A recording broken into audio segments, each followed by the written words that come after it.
Hi and welcome to the Rocket League patch notes video for version 1.08. Before we start, I want to apologize in advance because I'm a little sick, so my audio will not be as clear as in the previous videos. So 1.08 is rolling out at the minute I make this video, and by the time it's uploaded 1.8 is officially released. And we start with the first antenna, which is Dave's Bread. He said if Rocket League has more than 10,000 concurrent players in the first week, he will eat a bunch of bread. And as we all know, Rocket League has actually had 180,000 concurrent players in the first week. And a couple days ago, Dave actually redeemed himself and ate all this bread in the live stream when they showed the mutators. And now this bread has been made into an antenna. The next one is a Game Awards statue, a Reddit snoo, and a bunch of community flags including Day 9 TV, the Game Awards logo, PC Gamer, PS Nation, Reddit, Rocket League Garage, and Something Awful. Also there has been added a bunch of video games antennas, including PS4 Driveclub, Fallout Vault Boy, Oddworld Ape, Oddworld Moloch, Oddworld Necrom, Oddworld Rupture Farms, and the Unreal Frag Counter, Unreal Tournament, Unreal Tournament Classic, Unreal Tournament Blue, Unreal Tournament Flagshell, Unreal Tournament Red, and Unreal Tournament 2004. And now we come to the mutators. So, mutators have officially arrived, featuring a suite of alternative presets and settings that add depth, variety, and crazy rocket-powered fun to custom games. And Mutator mashup has been added to the online playlist menu. This playlist allows users to face off in a 3v3 online playlist that cycles randomly through the following mutator presets: Beach Ball, a huge, slow, lightweight ball with a lot of bounce; Cubic, cube-shaped ball and recharging boost; Moon Ball, low gravity action with a whole lot of boost; Pinball, the ball is small, light, fast and bouncy, and a lot to handle; Time Warp, slow down the action as you get close to the ball. So as far as I understand this is a separate playlist next to all the other unranked playlists, and you basically I don't think you can decide which of these presets you want to play. I guess you just jump in, and on this server now is Beach Ball, and after the match is completed the server changes the mode to, for example, Pinball. Time Warp will be very interesting, especially for multiplayer, as I have mentioned in a previous video of mine, because the time slows down as you get close to the ball. Try this out with 6 people and the time would slow down constantly when someone's at the ball. This will be interesting, we'll have to see. Mutator settings menu has been added to the Create Match screen in Exhibition and Private Match. This menu allows users to alter their Exhibition or Private Match with the following presets and options. So we have the same presets as in the Mutator mashup playlist, and you have also custom options. We have match length, which is 5, 10, 20 minutes and even unlimited. Although, honestly, I'm not sure. Maybe some people would have wanted to have 2 minutes, actually. The max score can be unlimited, 1 goal, 3 goals, and 5 goals. Yeah, and that also sounds a bit weird. I mean, what if people want to play until 10 goals, maybe even 20? That's apparently not in. For the game speed, we have default, slow-mo, and time warp.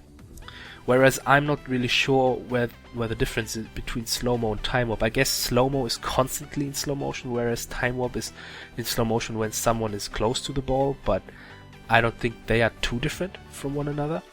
We have the ball max speed. We have default, slow, fast, and super fast. This could be very interesting. We have the ball type, default or cube, okay. You can combine the cube with the slow-mo up to 5 goals. We have the ball weight, default, light, heavy, and super light. The ball size, this could be also, like, ball size can be a huge difference. We have default, small, large, and gigantic. We have the ball bounciness, default, low, high, and super high. We have the boost amount, default, unlimited, recharge slow, recharge fast, and no boost at all. Also opens a lot of possibilities for fun game modes with your friends, or even make tournaments with no boost. whatever. Whatever floats your boat. We have the boost strength, and this is something I couldn't imagine, because this is something I have to try. So we have 1 time, 1.5 times, 2 times, and 10 times boost strength. Also we have gravity, default, low, high, and super high. Demolish, default, disabled, friendly fire, on contact, FF. And the last time you can change the respawn time to 3 seconds, 2 seconds, and 1 second. Also here as well, it would be nice to even give more options. What if people say, hey, we play a game and destruction plays a big role, so this can be a huge advantage for one team and a huge disadvantage for another team. We want 5 seconds, we want 7 seconds of respawn time. This is not here.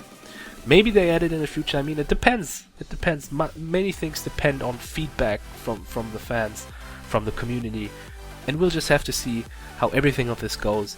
And this is the first time they introduce mutators. There's gonna be a lot of feedback coming along.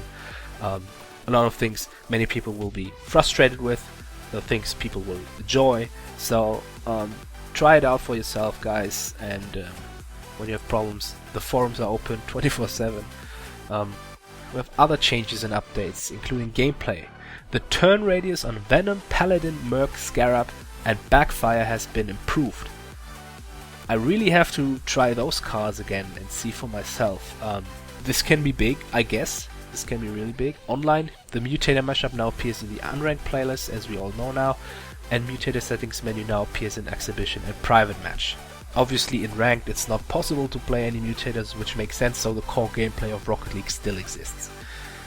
Regarding the UI and UX, a user now can select from all available titles or disable them completely in the Titles tab to Garage menu.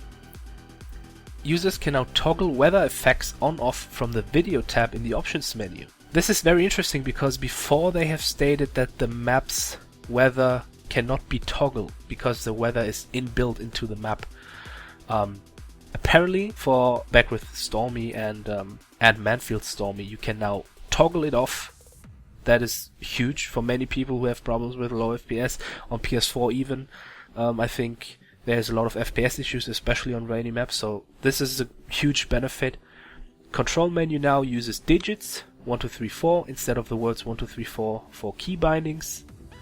And spectators must now select skip replay in private matches in order to skip replays.